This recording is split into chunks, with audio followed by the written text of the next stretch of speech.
Alright, so as I make this video, Guardianship Fraud Case Part 1, I'm going to go over a little bit in brief detail about what I've felt and experiences and some of the dates.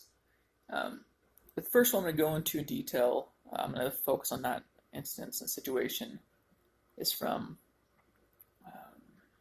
a lot of cases, but I'm going to start with 8/31/2013.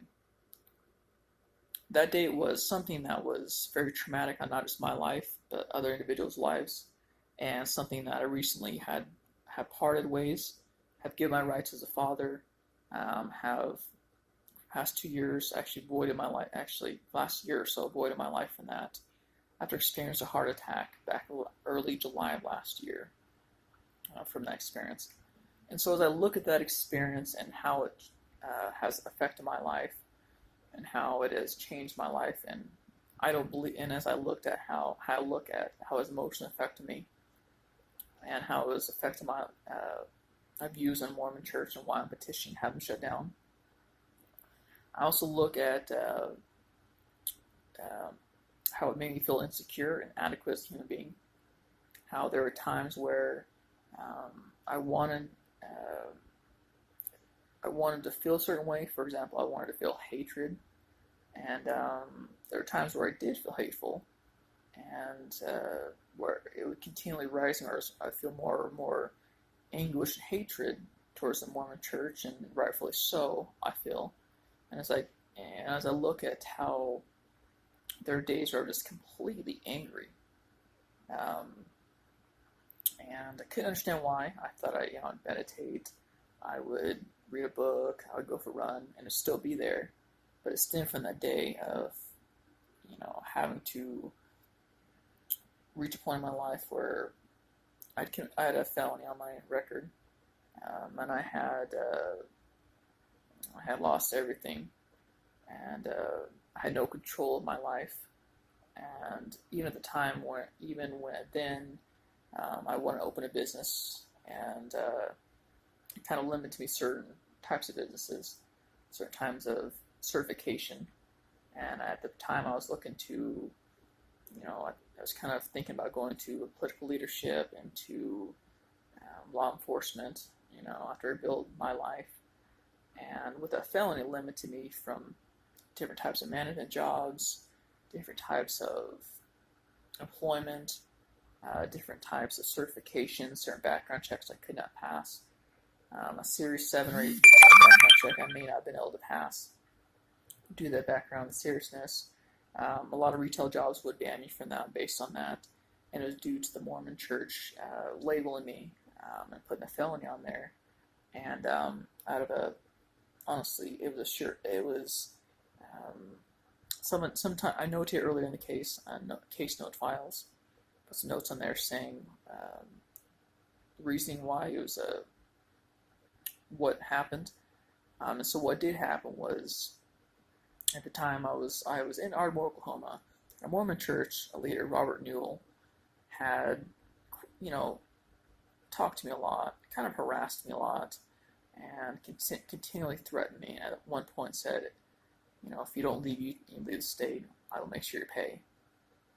Because him and I got in conflict, got in arguments, and I was very well spoken, and I'm not afraid to back down and say what's on my mind, and say, look, if you're an idiot, you're an idiot, and he couldn't handle that.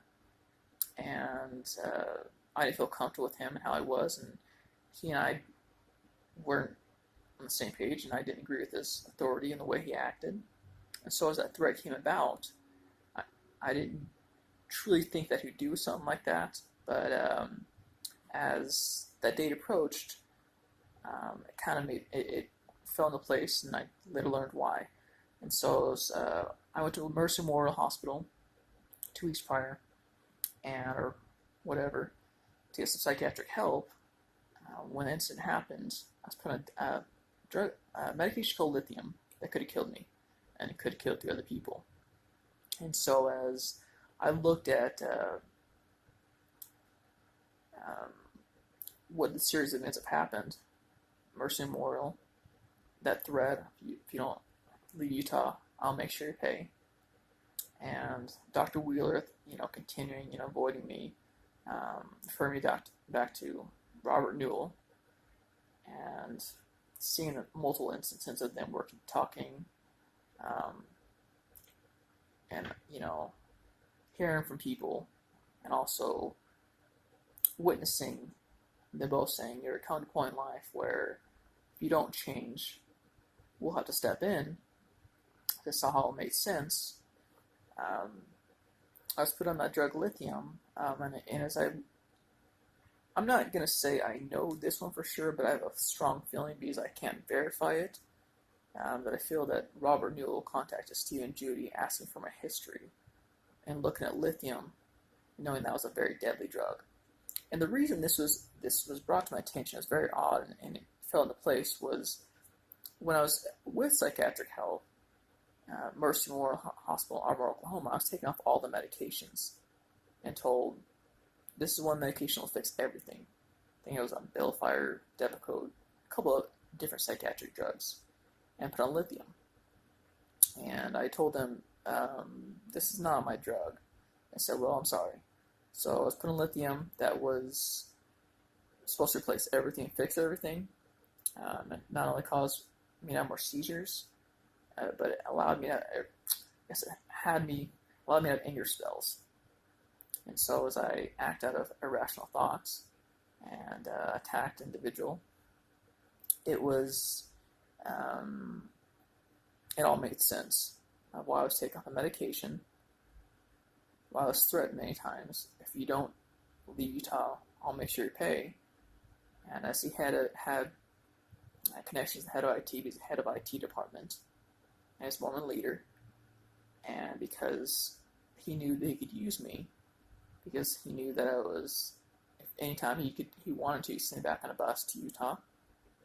And so he used it to his advantage, and said, and continue, and so as I looked at that and put pieces together of being a hospital Mercy Memorial, then to the incident, and then previously to the incident, being told, if you don't leave Utah, I'll make sure you pay, and our various conversations and conflict, it all made sense.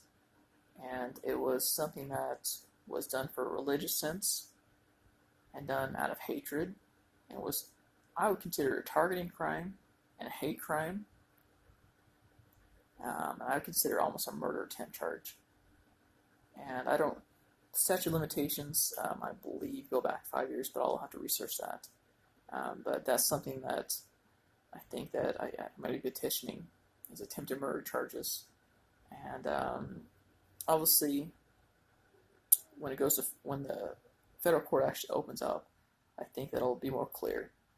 And so, as this evidence, was something that took time to look at and kind of look at, okay, what do I want from it? Obviously, giving up my kids, that's something I have to face. I don't have any feelings for them. I'm voided. I don't feel like I'm a part of them, and unfortunately, that's just how it is. I don't want to go back to memory lane, and that's something that I'm going to have to live with. They're going to live with, and I won't be a father to them, and I won't. I mean, that's just, I also have to pay my dues. Sorry, but